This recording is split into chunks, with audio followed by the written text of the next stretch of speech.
Hello everyone, welcome back to the weekly market updates. I'm Shaurik Agrawat. So this week, Indian equity markets have seen a dream rally. From the levels of 22,400 from Nifty, we have not only touched the previous swings high, but we have crossed the level of 23,000 and touched the magical figure of 23,016. इस हफ्ते सभी important indices ने 1 से 2% तक gain clock किए, but Nifty all time high पे था, वहीं मिड कैप में भी ऑल टाइम हाई टच किया। स्मॉल कैप और बैंक निफ्टी इंडेक्स अभी भी अपने ऑल टाइम हाई से थोड़ा पीछे हैं। इस हफ्ते सेक्टर वाइज परफॉर्मेंस टैली में मीडिया मेटल्स को हटा के नंबर 1 पे आ गया और नंबर 2 पे कंस्ट्रक्शन एंड कंज्यूमर गुड्स रहा। इन सभी सेक्टर्स ने मोर देन 5% के गेन्स इस वीक क्लॉक किए। This week, after a long time, FIs have turned net buyers. इस हफ्ते FIs ने न केवल 3600 करोड़ की बाइंग की, बल्कि कल के सेशन में 4000 करोड़ की बाइंग FIs की तरफ से की गई। अगर ये डेटा इसी तरह से कंटिन्यू रहा, तो हमें निफ्टी और बाकी सभी इंडेक्सेस पे न्यू हाइज देखने को मिल सकते हैं।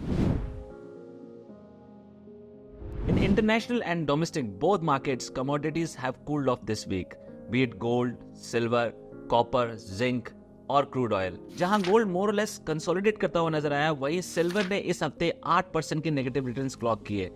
क्रूड ऑयल मोर और लेस 80 से 82 डॉलर्स के बीच में ट्रेड करता रहा।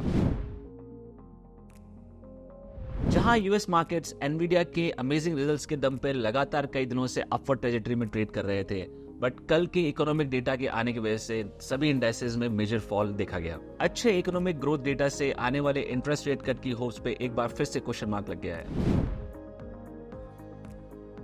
वहीं आरबीआई ने वेडनेसडे को अनाउंस किया कि वो इंडियन गवर्नमेंट को इस बार उनकी एक्सपेक्टेशन से दुगना यानी 2.11 लाख करोड़ का डिविडेंड डोल आउट कर रहे हैं। After this news, Indian markets have rallied and Nifty has clocked more than 400 points of gains in yesterday's session. India के net oil and gas imports 7% बढ़कर $12.6 बिलियन पे पहुंच चुके हैं अप्रैल 2024 के मंथ में। आरबीआई ने इस वर्ष जनवरी से अप्रैल के बीच में अपने फॉरेन एक्सचेंज रिजर्व्स में 24 टन सोना जोड़ा है। In another event, Uber has become the first company ever to get the license from Delhi Transport Department to run the premium buses in Delhi NCR.